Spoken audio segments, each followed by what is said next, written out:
21 बच्चों की जान गई, आत्महत्या उन्होंने की। आपको शर्म नहीं आती? उस पुलिस कांस्टेबल का चेहरा भी याद है जिसने अपने डंडे के साथ एक लड़की के प्राइवेट पार्ट पे उसने आक्रमण किया। कि किसने आदेश दिया? वो आदेश कहां से आया कि पैलेट गन का इस्तेमाल हो?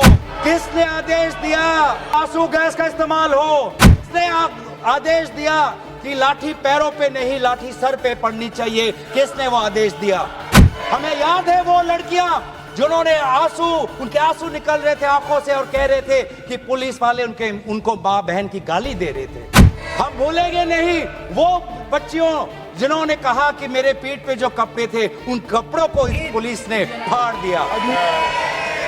ये है असलियत। बिहार में आपने AK-47 का इस्तेमाल किया। ये नौबत है कि गृह मंत्री आए और सदन के अंदर बोले कि क्यों आपने पुलिस के द्वारा बच्चों पर ये दुर्व्यवहार किया, बच्चों के पर आपने आक्रमण किया और बच्चों के साथ आज उनके आंसू निकल गया। मंत्री धर्मेंद्र प्रधान थे और जब 2024 का जब पेपर लीक का मामला जब पूरे देश भर में आया तो आपको पता है धर्मेंद्र प्रधान जी ने उस समय क्या कहा? उन्होंने कहा कहां हुआ पेपर लीक? नहीं हुआ पेपर लीक।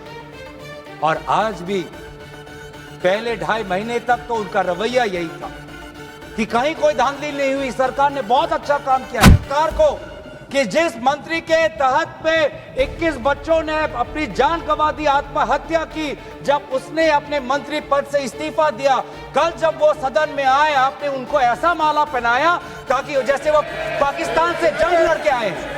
माला पहनाया, ऐसा उनका वजूद उनको बड़ा किया मानो कि वो पाकिस्तान से जाकर सीमा पे जाकर जंग लड़के आए हैं। ये है उनकी सच्चाई। प्रधानमंत्री आते हैं इंस्टाग्राम के रील पर।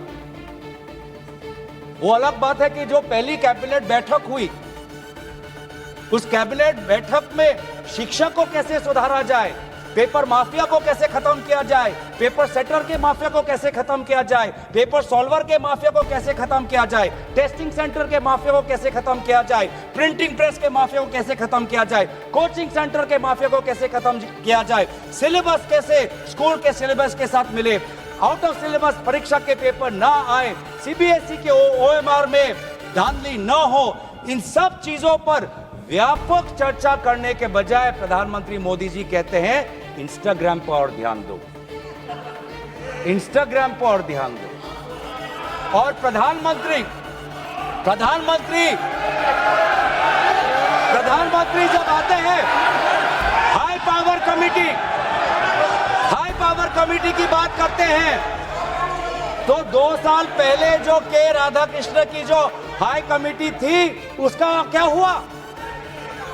2 साल हाई कमेटी आपने गठन की। प्रधानमंत्री केंद्र सरकार के निरीक्षण में एक हाई कमेटी बनी, के राधाकृष्ण फॉर्मर इसरो के चेयरमैन।